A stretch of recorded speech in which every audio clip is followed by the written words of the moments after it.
नमः सिद्धेभ्यः। ॐ नमः सिद्धेभ्यः। ॐ नमः सिद्धेभ्यः। यस्य स्वयं स्वभावाप्ति रभावे कृष्णकर्मिणः तस्मै संज्ञानिरूपाय नमोस्तु परमात्मने। नमोस्तु परमात्मने। बोले देवादेव श्री महावीर भगवान की, आचार्य पूज्यपाद स्वामी की, आचार्य गुरुदेव श्री विद्यासागर जी महाराज की, आचार्य समय सागर जी महाराज की।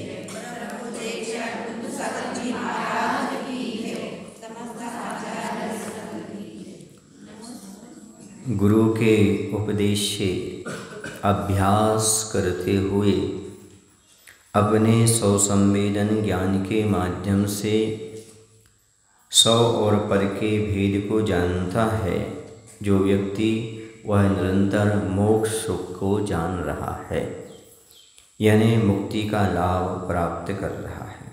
यहाँ पर गुरु शब्द आया। गुरु किन्हें कहते हैं? तो जो अज्ञान रूपी अंधकार को हटाते हैं, दूर करते हैं, उन्हें गुरु कहते हैं।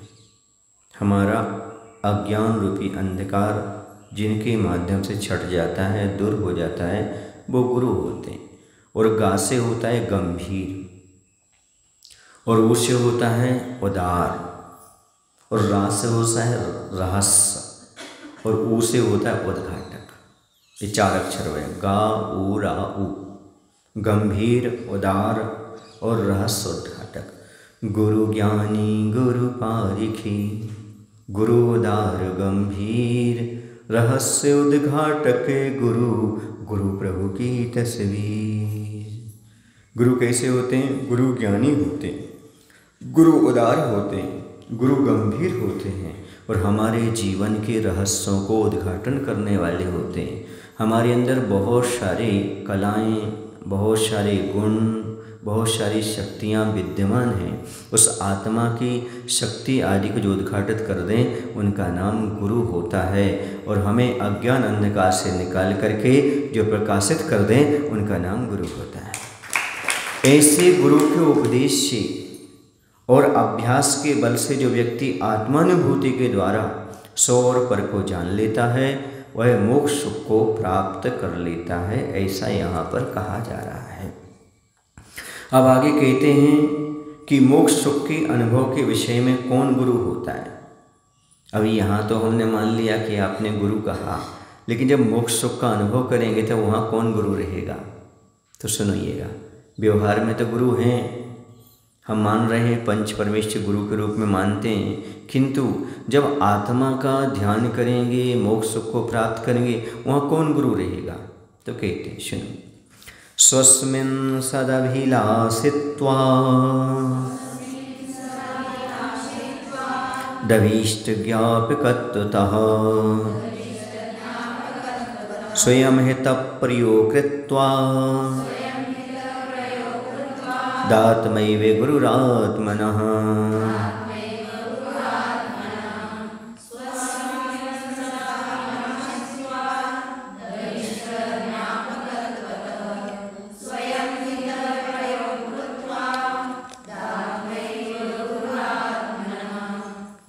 सुनिएगा, स्वयं स्वस्मिन् सदाभिलाषित्वात् अभीष्ट ज्ञापकत्वता हितप्रयोक्त्वात् आत्मनः आत्मायो गुरु अस्ति।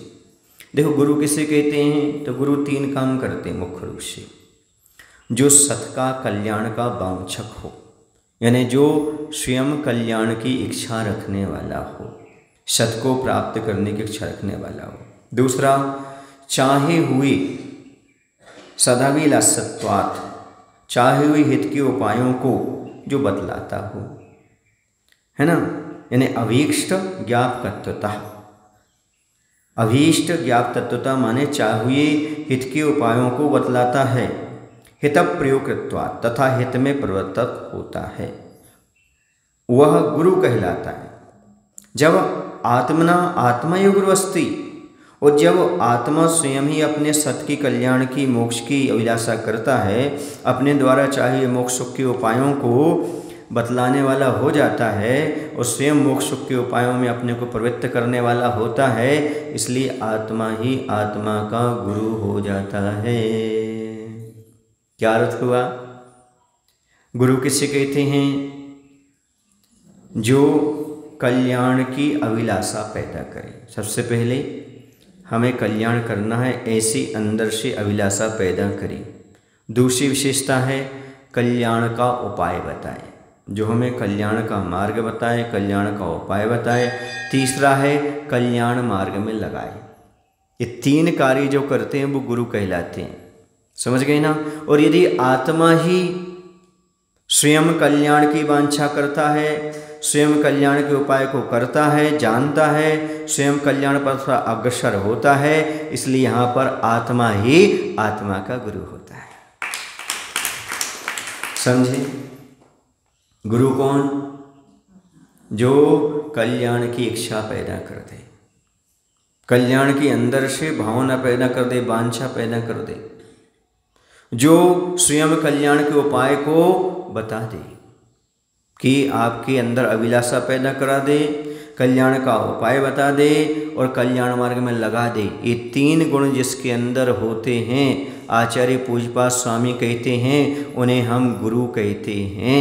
और यदि ये काम स्वयं कर लेते हो तो स्वयं आत्मा ही आत्मा का गुरु हो जाता है।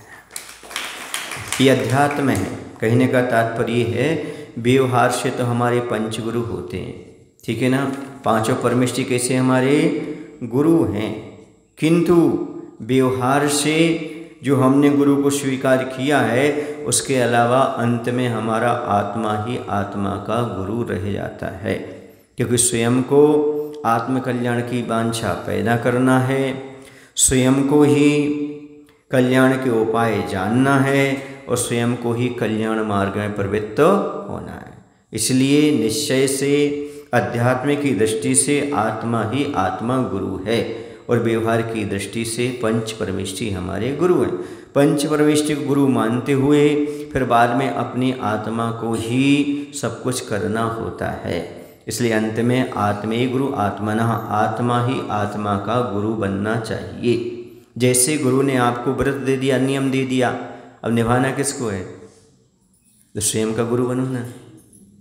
स्वयं को समझाओ, ये तुमने नियम लिया है, आपके लिए इसको पालन करना है। गुरु नियम दे देंगे, लेकिन यदि मन से तोड़ दोगे तो, वचन से नहीं तोड़ा, काय से नहीं तोड़ा, मन में तो विकल्प आ गया, फिर कैसे करोगे? इसलिए ये कहा जाता है अपने आत्मा का ही आत्मा गुरु है। यदि कल्याण की इच्छा आपको पैदा हो रही है, कल्याण के उपाय आपके जानने की इच्छा है और कल्याण मार्ग पर लग रहे हो, तो समझो आप अपने आप के गुरु बन गए हो। अब तुम्हारा कल्याण निश्चित है। बाहर के गुरु निमित्त मात्र हैं, अंदर तो अपन को ही सब कुछ करना पड़ता है। सारा परिणमन अपने अंदर ही होता है, सारी भावना अंदर पैदा करना पड़ती है। गुरु माता उपदेश दे सकते हैं, मार्ग बता सकते हैं, मार्ग पर लगा सकते हैं, और हम लगना चाहें तो ठीक है, नहीं लगना चाहें तो नहीं। समझ आ रहा ना? इसलिए गुरु तो मात्र निमित्त होते हैं, वास्तव में अपना गुरु खुद को बनना पड़ता है। स्वयं रास्ता क्या करना पड़ता है? तैयार करना पड़ता है। और कहा भी जाता है सीढ़ियों की ज़रूरत उनको पड़ती है जिन्हें छत पर पहुंचना हो। सीढ़ियों की ज़रूरत उन्हें पड़ती है जिन्हें छत पर पहुंचना हो। उन्हें रास्ते तो खुद बनाना पड़ते हैं जिन्हें आसमान छूना हो। आसमान छूने वालों को रास्ते स्वयं बनाना पड़ते हैं। यदि छत पर पहुंचना हो आपको, टेरेस पर पहुंचना हो आपको, तो सीढ़ियों की ज़रूरत पड़ती है। यानी यदि आपके लिए व्यवहार में ज़िंदगी जीना है तो गुरु की ज़रूरत पड़ती है, और अध्यात्म में जाना है तो आत्मा को ही आत्मा का गुरु बना करके जीना पड़ता है। तभी जाकर के अध्यात्म के क्षेत्र में प्रवेश होते हैं। समझ आ रहा ना? क्योंकि बिना गुरु के अध्यात्म में प्रवेश नहीं होता, और जब अध्यात्म में प्रवेश हो गए तब गुरु की उतनी आवश्यकता नहीं रहती। जब छोटे होते हैं तब माता पिता की अंगुली पकड़ करके चलना सीखते हैं। जब चलना सीख जाते हैं, कोई 10 साल का बच्चा है, वो कहे मम्मी हमसे चलते नहीं बनता, आप तो हाथ पकड़ के चलाओ, तो क्या अच्छा है ये? नहीं, माँ एक देखेगा, चल चलना सीख जा अपने आप।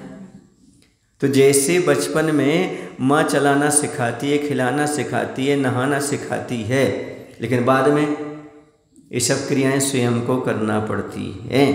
इसी प्रकार से प्रारंभिक दशा में हमारे व्यवहार से गुरु हमारे लिए कल्याण की इच्छा पैदा करते हैं, कल्याण मार्ग में के उपाय बताते हैं, कल्याण में लगाते हैं, लेकिन बाद में तो स्वयं को ये सब करना पड़ता है।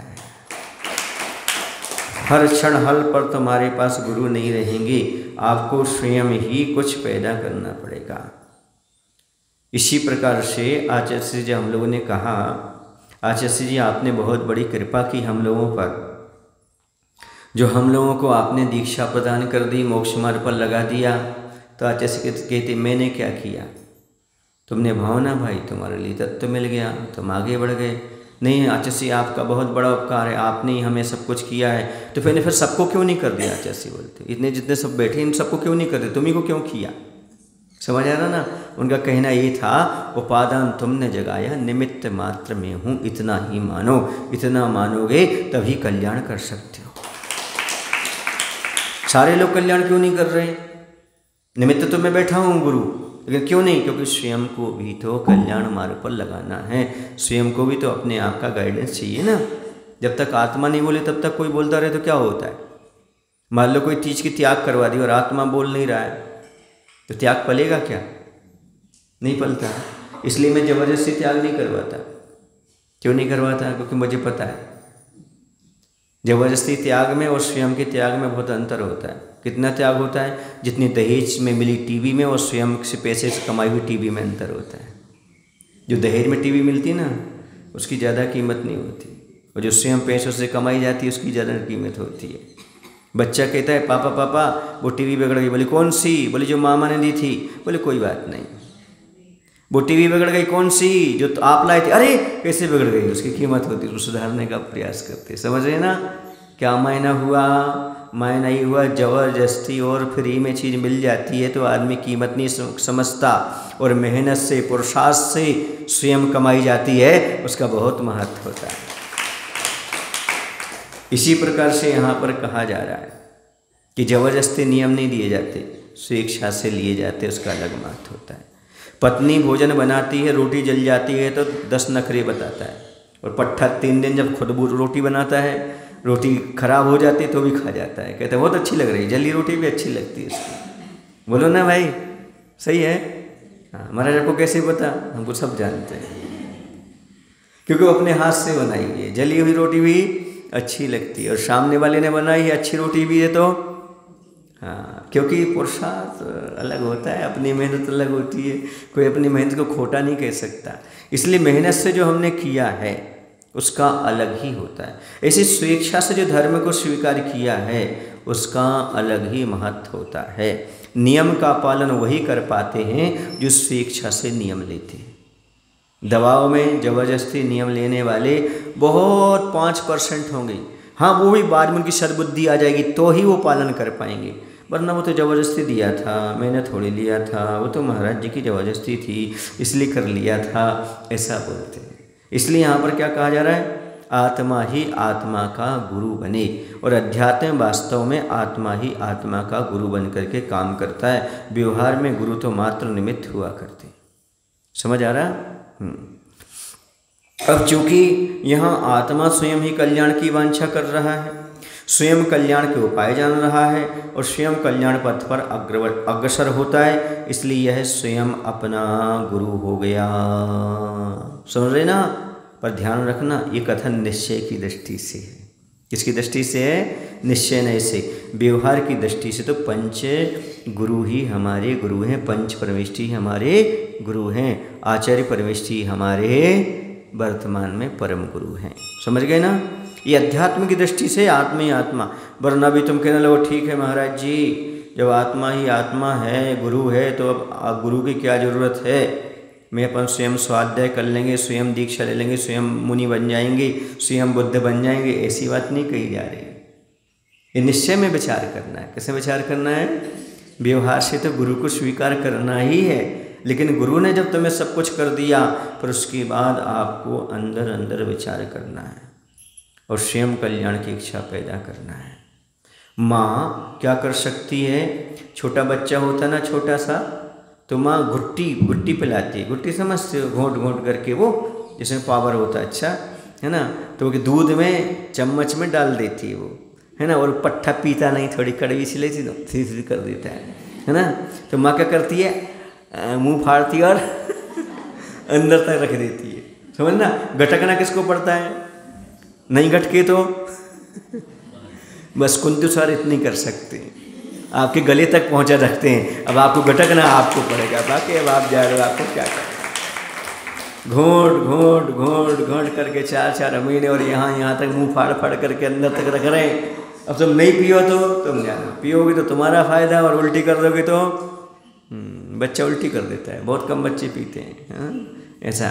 और एक और काम करती है माँ, बताएं आपको, अच्छे से ध्यान देना मेरे उदाहरण पर। माँ क्या करती है? मुंह तो खोल देती, नाक बंद कर देती। बेटा तुम सांस नहीं ले पाओगे ना, अंदर गटक जाएगा, वो तो चले जाएगा, ऐसे भी कर देती। करती ना ऐसे, में भी नाक बंद कर दो तो गटक नहीं पड़ेगा।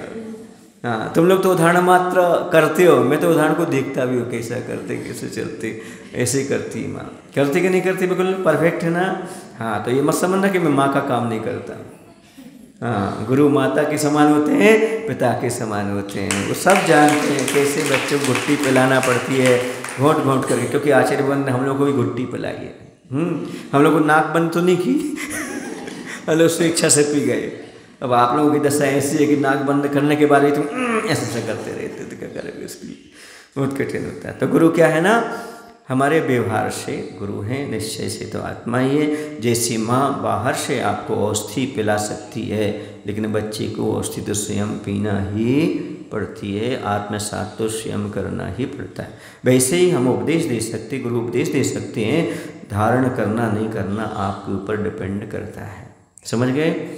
उसको, बच्चे को इतना भान नहीं होता कि माँ मेरा भला कर रही है, पर आपको तो इतना भान होना चाहिए ना कि गुरु हमारा भला करेंगे। बच्चा तो ये समझता है क्यों पिला रहे, क्यों पिला रहे, उसे तो पता ही नहीं हमें टॉनिक है, पावर है, हमारी सर्दी ठीक हो जाएगी, स्वास्थ्य ठीक हो जाएगी, बच्चे को पता नहीं। पर आपको तो पता है गुरु के उपदेश से आपका कल्याण होगा।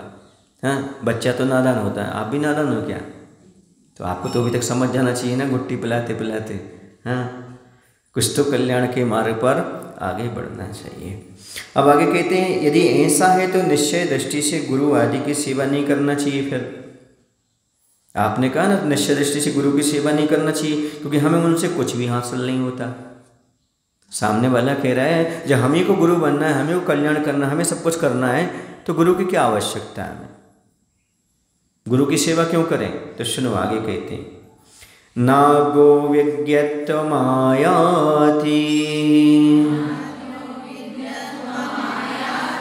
विज्ञो नाज्ञत्वमिच्छति निमित्तमात्रमन्यस्तु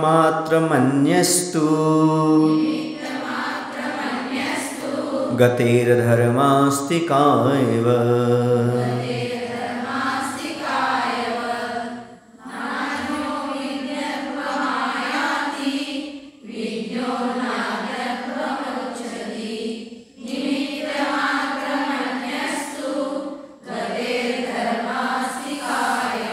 सुन लो भैया, क्या कह रहे हैं? अज्ञा विज्ञत्वं न आयाति विज्ञाज्ञत्वं न ऋच्छति गति धर्मास्ति कायवत् अन्यस्तु निमित्त मात्रम। कहते अज्ञा, अज्ञ माने ज्ञानी, जो तत्व ज्ञानी है वो। विज्ञत्वं न आयाति, उसकी तत्व ज्ञान की उत्पत्ति के अयोग्य जो कोई चीज़ है, अज्ञा है। अज्ञ माने अज्ञानी, विज्ञ माने ज्ञानी। अज्ञा, जो कोई अज्ञानी है, यानी तत्व ज्ञान के अयोग्य है, ऐसा कोई अभद्र आदि जीव है, तो विज्ञत्वं न आयाति, वह तत्व ज्ञान को प्राप्त नहीं हो सकता। हजारों उपदेश दिए जाएं तो भी वह तत्व ज्ञान को प्राप्त नहीं हो सकता। और विज्ञो न ऋच्छति, और केवल वही करने मात्र से जो विज्ञा है, विद्वान है, उसे अज्ञानी नहीं बनाया जा सकता। गतिर धर्मास्ति कायवत। मात्य व्यवस्था कैसी है? जैसे धर्मास्ति काय गति में सहयोगी है, ऐसे अन्य कोई निमित्त है तो यह निमित्त मात्र मान करके चलना चाहिए। जैसे धर्म द्रव्य है, धर्म द्रव्य चलती हुई जीव और पुद्गल को चलाता है, ठहरी हुई को नहीं। जैसे सड़क है, रोड है ना, आपको वो चलने वाली व्यक्ति को चलाएगी, जो नहीं चलना चाहे जबरदस्ती नहीं चलाती ना, ऐसे कह रहे हैं। गुरु तो मात्र निमित्त हैं, भले वो प्रेरक निमित्त हैं, लेकिन आप जिस जो अज्ञानी हैं उसे ज्ञानी नहीं बनाया जा सकता, और जो ज्ञानी है उसे अज्ञानी नहीं बनाया जाता। और सामने वाला तो मात्र निमित्त है, हजारों उद्देश्य प्रभाव नहीं पड़ेगा। समझ गए आप लोग कि नहीं? तो यहाँ पर कह रहे हैं कि जिस वस्तु का परिणमन हो रहा है, निश्चय दृष्टि से जिस वस्तु में परिणमन हो रहा है, केवल उसी ही विषय करती है, ये निश्चय दृष्टि बता रही है। सहायक कारणों के प्रति उदासीन है। यह कथन आंशिक रूप से सत्य भी है और नहीं भी है। कैसे सत्य है? जैसे स्वाभाविकम ही निष्पत्तो क्रिया गुण अपेक्षते न व्यापार सते नापि सुख वक पाठित बका। कहते हैं कि पढ़ाने से, सिखाने से तोता सीखता है, गिनी वही सीखता है, लेकिन बगुला नहीं सीखता। बगुला समझते हैं आप लोग? बक सफ़ेद होता है, बगुला भक्त बोलते हैं। समझ गए ना? जो मछली पकड़ने के लिए आता है, क्या बोलते हैं आप लोग? बक। हाँ, तो कह रहे कोई भी प्रयत्न कार्य की उत्पत्ति करने के लिए स्वाभाविक गुणों की अपेक्षा रखती है। कोई भी प्रयत्न कार्य की उत्पत्ति करने के लिए स्वाभाविक गुण की अपेक्षा रखती है। सैकड़ों प्रयासों से, सतेनापि सैकड़ों प्रयासों से बगुला सुख बत पाठित तोते की तरह नहीं पढ़ाया जा सकता। क्या कह रहे हैं? कोई भी प्रयत्न कार्य की उत्पत्ति करने के लिए स्वाभाविक गुण की अपेक्षा रखता है। सैकड़ों प्रयासों से बगुला तोते की तरह नहीं पढ़ाया जा सकता। तोते को तो सिखा सकते हो, लेकिन बगुले को नहीं सिखा सकते। समझ गए ना? तो कैसे? ये तो कह रहे हो ना, निमित्त मात्र है, सहायक धर्मास्ति काय के समान है। आचार्य पूछपात स्वामी यहाँ कह रहे निमित्त को गति में सहायक धर्मास्ति काय के समान बताया है। जिस प्रकार धर्मास्ति काय गति में सहायक है किंतु प्रेरक नहीं, जैसे कि रेल की पटरी, सड़क रेल और बस को के लिए है, यह भी कथन आत्मोन्नति में सहायक निश्चय दृष्टि की अपेक्षा से ही लगा लेना चाहिए। आप सिखाओगे ना, तोता सीखेगा। तोता क्या सीखेगा? दूध भात रोटी, मिट्टू दूध रोटी तोता, ऐसा बोलता है। कौन बोलता है? एक गांव में थे जब हम बचपन हुआ, तो एक तोता था, तो उनके यहाँ लेडीज़ रहती थी अंदर, तो उनको संकेत करता था वो, जीजी जीजी जीजी सेठ जी आए, ऐसा बोलता था। हाँ, वो पहचानता था लोगों को, सेठ जी आए। वरना कोई आता ना, कौन हो ऐसा बोलता था, अनजान से कौन हो, क्यों ऐसा बोलता था। तो अंदर से वो जब निकलते थे, जब देख लेते थे कौन है, कोई है, वो संकेत करता था, तो अंदर मालूम पड़ जाता कोई है, परिचित नहीं है, अपरिचित है। वो सबको जानता था, कौन आया, कौन के घर जाता था, कौन परिचित था, कौन नहीं था, वो सब बोलता था। समझ गए? एक पहरेदार से ज़्यादा काम करता था वो। कौन? तोता। इसलिए उस समय से मुझे मालूम है तोता सीखता है। कौन आया ऐसा बोलता था। सेठ जी आए ऐसा बोलता था। तो तोता सीख जाता है, जो उसको सिखाओ सीख जाता है। बगुला को सिखाओ तो नहीं सीखेगा। समझ गए? तोता बहुत कुछ सीख जाते हैं और आदमी जैसा बोलने लगते हो आप उनको बुलाओ तो, लेकिन बगुला कभी सीख नहीं सकता। आप लोग कौन हो? अब बड़ा मुश्किल पड़ जाता है। जब तक तोते की बात करो आपको अच्छा लगता है, बगुले की बात करो अच्छा लगता है, जब आपकी बात करो तो आप सीखे कि नहीं सीखे? यदि सीखे को हो कुछ तो तोता हो, नहीं सीखे तो हाँ मैं नहीं बोलूँ, तुम खुद बोल लो अपने आप को, मैं क्यों बोलूँ। बगुला भगत। कौन सा भगत? जैसे बगुला भगत कैसे कहते मालूम? मछली के लिए पकड़ने के लिए खड़ा रहता है, वो ऐसा खड़ा रहता है। कौन? बगुला। ऐसा एक टांग पर खड़ा रहता है, तो मछली समझती है तो साधु है, ध्यान कर रहा है। क्या कर रहा है? ध्यान कर रहा है। जैसे जैसे मछली आती पकड़ लेता है ऐसा करके, समझ गए ना। इसी प्रकार से जो समाज में आकर के महाराज को भक्ति करते, ये करते, वो करते, क्यों? हमें पद मिलेगा, हमें सम्मान मिलेगा, हमें जैसे नहीं मिला बगुला भगत, बगुला भगत, महाराज को देख के दूर ऐसे भगत, बगुला भगत। जहाँ सम्मान मिला सो अपने महाराज जी, नहीं मिला तो देखो तो मैंने 4 महीने इतनी सेवा की, इतना किया, एक बार भी मंच बुला करके माला नहीं पहनवाई। तो माला पहनने के लिए बैठा था क्या? महाराज ने एक बार भी ऐसा नहीं दिया, महाराज ने एक बार भी ऐसा नहीं किया। ये जो बात आती है ये बगुला भक्ति है। कौन सी भक्ति है? बगुला भक्ति। और तोता भक्ति क्या है? तुम जो चाहो वो मैं करने तैयार हूँ, मेरा कुछ नहीं, तो मतलब तुम ही सब कुछ हो, आप जो देना चाहो दो, नहीं देना चाहो दो, हम तो आपको समर्पित हो गए, बस ये है तोता। तुम लोग कौन हो? बोलने में कष्ट हो रहा आपको, तो अब बनोगे कैसे? जब कुछ ना मिले तो दुखी नहीं होना, मिल जाए तो कोई बात नहीं, तो भी दुखी नहीं होना कि कम मिल गया। हाँ, बहुत बड़ी विडम्बना है। मिल जाए तो दुखी, नहीं मिल जाए तो दुखी। मिल गया सो सामने वाले से कम क्यों मिला, और नहीं मिला तो दुखी तो है ही, समझ गए। तो मिलने के बाद भी आदमी दुखी रह सकता है, और नहीं मिलने के बाद भी।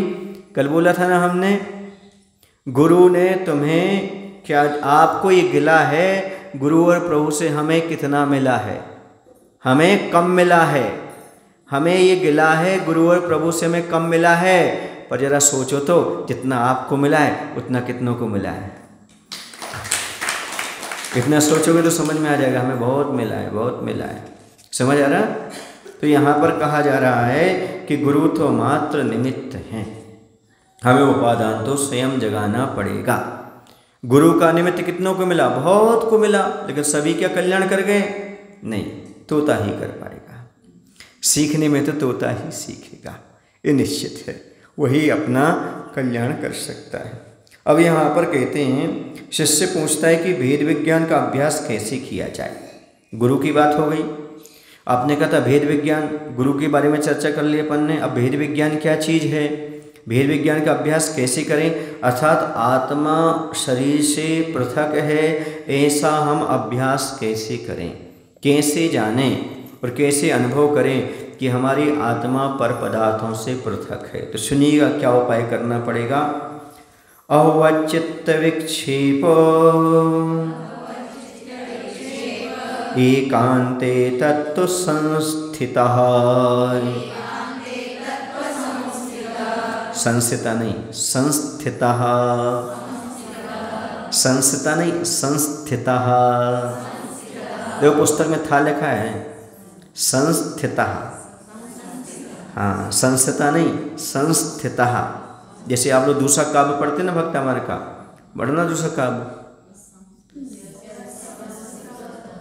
यह संस्तुतः, संस्तुता नहीं, यह संस्तुतः सकलवान्मय तत्व। तो संस्तुता नहीं बोलना, संस्तुतः, हाँ, संस्तुतः।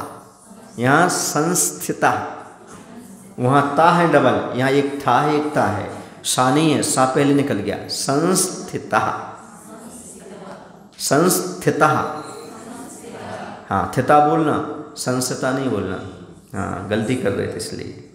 एकांते तत्व संस्थितः अभ्यस्येदभियोगेन योगी तत्त्वं निजात्मनः।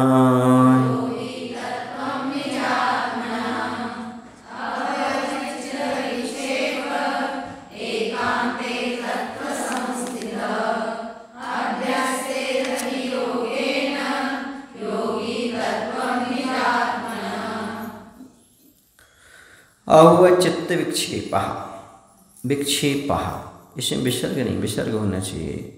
अवचित्त विक्षेप, अंत्य दीर्घ तो हो जाता है। विक्षेपः विसर्ग है,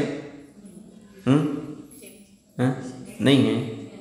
अवचित्त विक्षेप एकांते। अच्छा, लेकिन उसमें लोप हो गया, यहाँ तो आएगा अर्थ निकालेंगे तो अवचित्त विक्षेप तत्व संस्थिता योगी निजात्मना तत्व एकांते अवियोगेन अभ्यसेत। अव्यचित्त विक्षेप, जिसके चित्त में क्षोभ नहीं है, तत्व संस्था, जो आत्मस्वरूप में स्थित है, ऐसा कौन? योगी निजात्मना, जो ऐसा योगी है वह क्या करता है? एकांते अवियोगेन अभ्यसेन, वह सावधानी पूर्वक एकांत स्थान में अपने आत्मा के स्वरूप का अभ्यास करे। आत्मा का अभ्यास करना अर्थात भेद विज्ञान प्राप्त करना। तो कैसे करे? तो जिसका चित्त क्षोभ में नहीं है, अर्थात मन में कोई विकल्प उत्पन्न नहीं हो रहे, क्रोध आदि नहीं है, चिंता आदि नहीं है, कोई चीज़ नहीं है, तो जब चित्त शांत हो गया तब जो आत्मस्वरूप में स्थित हैं, ऐसे योगी सावधानी पूर्वक, ठीक है ना, एकांत स्थान में अपने आत्मा के स्वरूप का अभ्यास करें। 3 कंडीशन बताई। पहला, क्षोभ रहित होना चाहिए मन। दूसरा, आत्मा में स्थिरता होना चाहिए। तीसरा, एकांत स्थान होना चाहिए। ये 3 चीज़ों से आत्मा के स्वरूप का अभ्यास होता है। चित्त में कोई क्षोभ ना हो, आत्मस्वरूप में स्थिरता हो और एकांत स्थान हो, तब भेद विज्ञान होता है। समझ आ रहा? एक कंडीशन यहाँ पर बताई। भेद विज्ञान अथवा ध्यान के लिए एकांत का महत्व बताया गया। भीड़ भाड़ में मन चलायमान हो जाता है और चलायमान मन आत्मस्वरूप का चिंतन नहीं कर सकता, किंतु एकांत में भी चित्त क्षोभ रहित होना चाहिए एवं पर वस्तुओं से हटकर निज वस्तु की ओर होना चाहिए। देखो, आज जैसे तो हमेशा भीड़ में रहते थे। क्या रहते थे? भीड़ में। कुछ लोग ऐसे होते जो एकांत में रहकर भी भीड़ में रहते, और कुछ भीड़ में रहकर भी एकांत में रहते हैं। समझ आ रहा ना? ऐसा नहीं कि आप एकांत में आ गए तो आपका चित्त क्षोभ रहित हो गया। कई बार तो आप अकेले में भी बहुत गड़बड़ कर जाते। इसलिए वहाँ दोनों चीज़ें चाहिए, बाहर से एकांत और अंदर से भी क्षोभ रहित होना चाहिए, तब होता है। जैसे क्षोभ रहित का उदाहरण दूँ आपको, कैसे होना क्षोभ रहित। अब क्षोभ शब्द थोड़ा अलग लगता है। जैसे एक बैलगाड़ी है, बैलगाड़ी पानी में से निकल गई, नाला था, निकल गई तो उसमें कीचड़ आ गया, ये हो गया क्षोभ। मन में विकल्प उत्पन्न होना, सो क्रोध मान माया आदि जो विकल्प हो गए ना, वो कैसे हो गया? मन गंदा हो गया। जैसे पानी गंदा हो गया, अब 10 मिनट बैठ जाओ शांति से, वो कीचड़ नीचे बैठ जाएगा, फिर पानी शांत हो जाएगा। ऐसे जैसे गंदगी रहित वो पानी हो गया, ऐसी मन भी विकल्पों की गंदगी से रहित हो जाए, उसका नाम है क्षोभ रहित होना।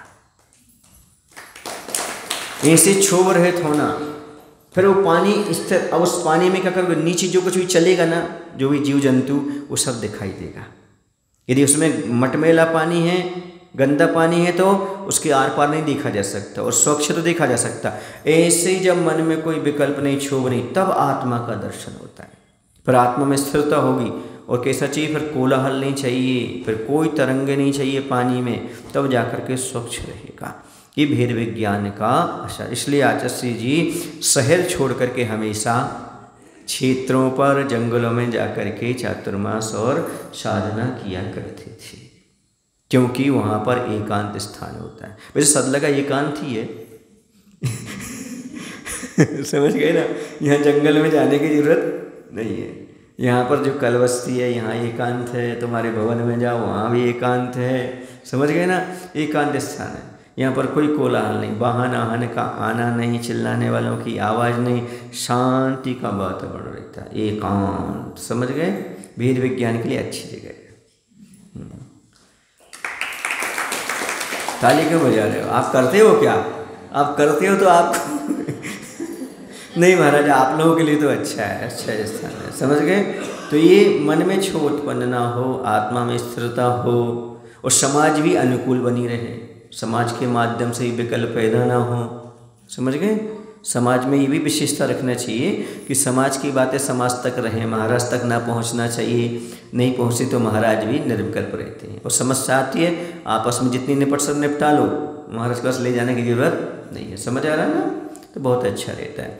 तो वेद विज्ञान अथवा ध्यान के लिए एकांत की आवश्यकता है, तभी काम चलता है। समझ गए? यहाँ पर ये बहुत अच्छे से बात समझाई जा रही है, बताई जा रही है कि जिस व्यक्ति को वेद विज्ञान प्राप्त करना हो, क्या प्राप्त करना हो, उसे एकांत स्थान चाहिए है और चित्त में क्षोभ नहीं चाहिए है और आत्मस्वरूप में स्थिर चाहिए। क्षोभ कब उत्पन्न होते हैं?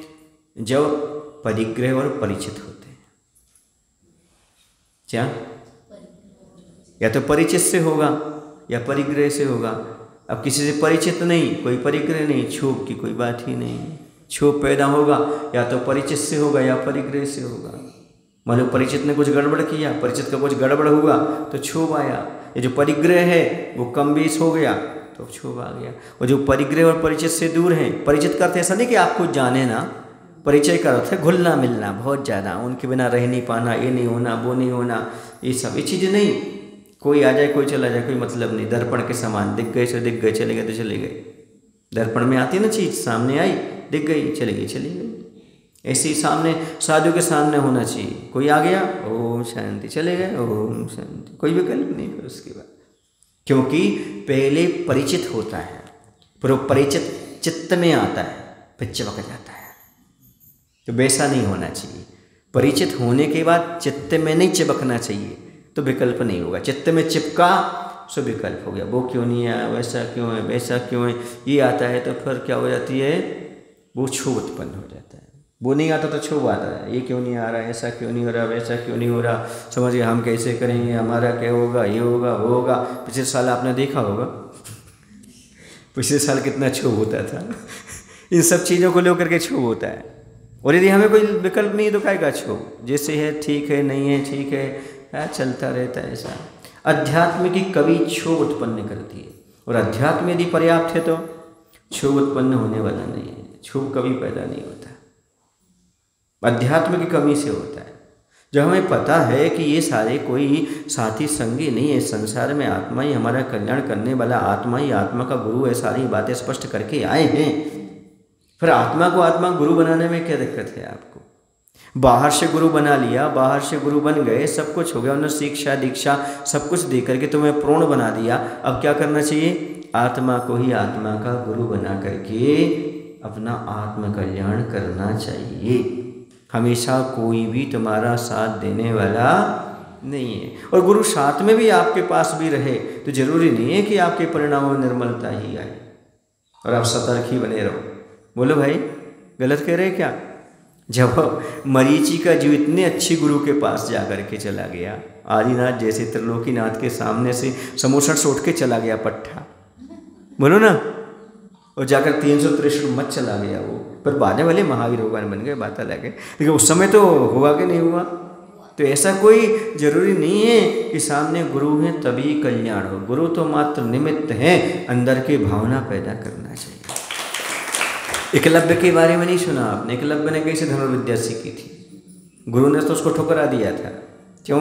हम क्षत्रियों को शिक्षा देते हैं, तुम राजपुत्र नहीं हो, जाओ तुम भीलपुत्र हो। चला गया, उसने कहा तुमने ठुकराया, हमने थोड़ी ठुकराया, मैं तो अभी भी तुम्हें द्रोणाचार्य गुरु मानता हूँ। और टीले को मूर्ति बना करके धनुर्विद्या सीखा था कि नहीं सीखा था? जितना अर्जुन सीखा था उतना वो सीखा था। अब बताओ ये कैसे सीखा? स्वयं को आत्मा का आत्मा गुरु, व्यवहार से टीले को गुरु बना लिया और सीख गया वो। इसी तो मैं कहता हूँ,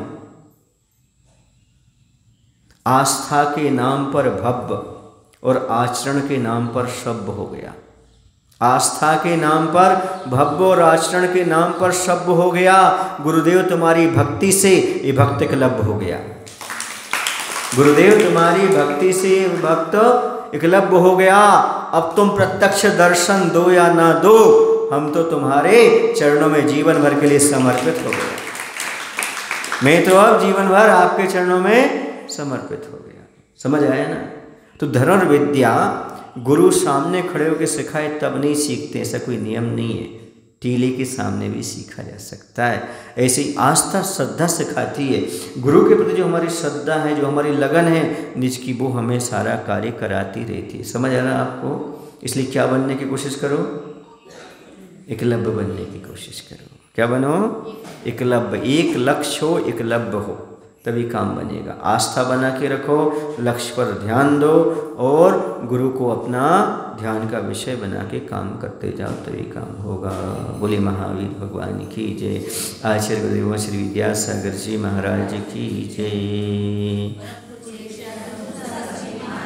हे प्रभु, हम सभी को इतनी शक्ति, इतनी बुद्धि देने की कृपा करो ताकि हम सभी लोग व्यवहार में पंच परमेश्वरी को गुरु के रूप में स्वीकार करते हुए निश्चय में आत्मा को ही गुरु बनाते हुए चित्त में क्षोभ न रखते हुए आत्मा में स्थिर होते हुए भेद विज्ञान का अभ्यास कर सकें। नमो शिवाय, नमो शिवाय।